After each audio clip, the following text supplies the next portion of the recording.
बहुत समय से इंतजार कर रहे थे और सबसे पहले आज हम इसी पर बात करना चाहते हैं। सुप्रीम कोर्ट ने आज नीट और जेईई मेंस की प्रवेश परीक्षाओं को टालने की याचिका को खारिज कर दिया है। सुप्रीम कोर्ट ने कहा है कि कोरोना वायरस की वजह से छात्रों के भविष्य को अधर में नहीं लटकाया जा सकता। सुप्रीम कोर्ट के इस फैसले से लाखों छात्रों और उनके परिवारों ने अब राहत की सांस ली है, या राहत की सांस नहीं भी ली होगी तो कम से कम अब उन्हें स्पष्ट हो गया है, क्योंकि इसे लेकर अब सारे कंफ्यूजन समाप्त हो गए हैं।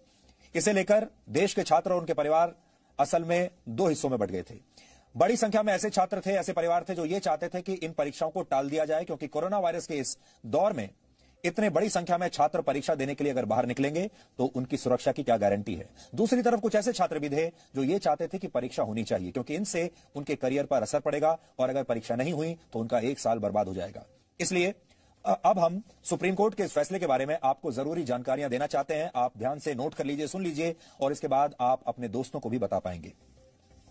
सुप्रीम कोर्ट की 3 सदस्यों वाली बेंच ने अपना फैसला सुनाते हुए यह कहा है कि जिंदगी को ऐसे रोका नहीं जा सकता। हमें सुरक्षा उपायों के साथ आगे बढ़ना होगा। हम छात्रों का भविष्य दांव पर नहीं लगा सकते, ऐसा सुप्रीम कोर्ट ने कहा है।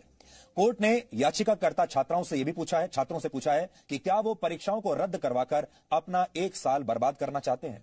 अदालत ने कहा कि वकीलों ने अदालतें खोलने की मांग की है, क्योंकि वकील चाहते हैं कि अदालतें अब खुल जाएं, लेकिन आप चाहते हैं कि परीक्षा स्थगित हो जाए। परीक्षा स्थगित होना देश का नुकसान है। सुप्रीम कोर्ट के फैसले के बाद अब हम आपको इन परीक्षाओं से जुड़ी कुछ और जानकारी देना चाहते हैं, ताकि आप ठीक से प्लान कर सकें। जेईई मेंस की प्रवेश परीक्षाएं 1 से 6 सितंबर तक होंगी, जबकि नीट की प्रवेश परीक्षा 13 सितंबर को अब अपने तय समय और तय शेड्यूल के हिसाब से ही होगी। इस बार जेईई मेंस प्रवेश परीक्षा के लिए करीब 11 लाख छात्र बैठेंगे और नीट परीक्षा के लिए करीब 17 लाख छात्रों ने अपना रजिस्ट्रेशन करवाया है। इसलिए आप में से बहुत सारे छात्र जो ये उम्मीद कर रहे थे कि ये परीक्षाएं टल जाएंगी, उन्हें अब अपनी पढ़ाई पर ध्यान देना चाहिए, क्योंकि अब ये स्पष्ट हो गया है कि ये परीक्षाएं टलेंगी नहीं, ये अपने सही समय पर होंगी। और जो छात्र ये चाहते थे कि परीक्षाएं समय पर होनी चाहिए क्योंकि आपका एक साल बर्बाद हो जाएगा, उन छात्रों को इस बात की खुशी होनी चाहिए, क्योंकि अब आप परीक्षाएं सही समय पर दे पाएंगे, आपके एक साल का नुकसान नहीं होगा। दरअसल इस परीक्षा के विरोध में 11 राज्यों के छात्रों ने सुप्रीम कोर्ट में एक याचिका दायर की थी। इस याचिका में यह मांग की गई थी कि देश में कोरोना महामारी के बीच परीक्षाओं का आयोजन न किया जाए। ऐसे में फिलहाल परीक्षाओं की निर्धारित तारीखों को स्थगित कर दिया जाए। इसमें यही कहा गया था, क्योंकि इस चारों तरफ इस समय कोरोना वायरस का जो दौर है, ऐसे समय में लाखों छात्र अगर परीक्षा देने के लिए आएंगे तो उनको संक्रमण हो सकता है, उनकी सुरक्षा की कोई गारंटी नहीं है। आज सुप्रीम कोर्ट में छात्रों की तरफ से कहा गया कि जब सीबीएसई, आईसीएसई और अन्य परीक्षाएं टाली जा सकती हैं, तो जेईई और नीट जैसी परीक्षाओं को क्यों नहीं टाला जा सकता, और लाखों छात्रों के परीक्षाओं में शामिल होने से संक्रमण फैलने का खतरा और भी ज्यादा बढ़ सकता है। इसके विरोध में नेशनल टेस्टिंग एजेंसी की तरफ से सॉलिसिटर जनरल तुषार मेहता ने कहा कि अगर निर्धारित शेड्यूल के हिसाब से परीक्षाएं होती हैं तो हमारी तरफ से, यानी सरकार की तरफ से, सभी सुरक्षा उपाय किए जाएंगे और इसकी पूरी तैयारी कर ली गई है। दोनों पक्षों की दलीलें सुनने के बाद सुप्रीम कोर्ट ने कहा कि यह छात्रों के भविष्य का सवाल है और उसे दांव पर नहीं लगाया जा सकता। इसलिए ये परीक्षाएं अपने तय समय पर ही होंगी, जिसके बाद अब जल्द ही दोनों परीक्षाओं के एडमिट कार्ड्स जारी किए जा सकते हैं।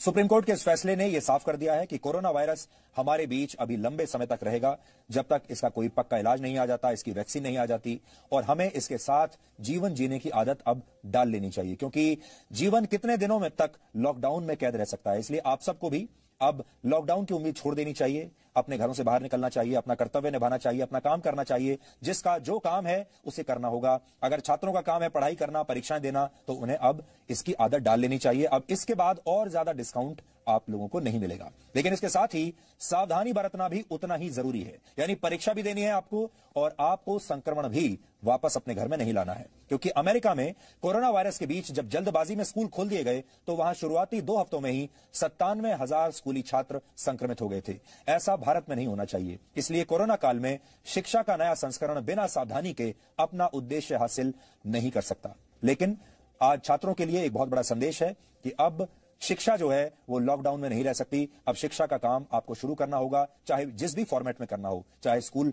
जाकर हो, कॉलेज जाकर हो, या फिर अपने घर से ऑनलाइन शिक्षा हो, या फिर परीक्षा देने की बात हो। अब इससे और